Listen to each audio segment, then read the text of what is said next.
بسم الله الرحمن الرحیم. نن په اکسل کې درې فنکشن وایو چې اپر دی، لوور دی او پراپر دی. دا درې وړه فنکشن یې څه کار کوي، د هر یو وظیفه به جدا جدا دلته اوس ډسکس کړو. لومړی اپر دی. اپر فنکشن چې دا ټکس ټول غټو حروفو ته چینجوي، لکه اوس دا افغانستان از ا بیوټیفل کنټري ما لیکلی، دا ټول په کوچنیو حروفو کې دي. زه غواړم چې غټو ته یې واړوم، نو تاسې به ولیکئ مساوي اپر. ټیپ بټن به ووهئ، ټکس به سلیکټ کړئ، انټر به یې کړئ. ګورئ ټول یې چینج کړل څه ته، غټو حروفو ته. اوس غواړو همدغه چینجو بیرته کوچنیو حروفو ته، دلته لیکو مساوي لوور.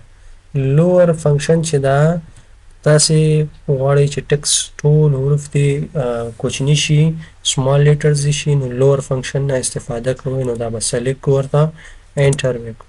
ګورئ ټول کوچني شو. بل پراپر فنکشن ده. پراپر فنکشن چې دی د هر یو لغت اولنی حرف تاسې ته غټوي، لکه داسې مساوي پراپر. ټیپ بټن به ووهئ او را به شي، ټکس به سلیکټ کړئ، انټر به یې کړئ.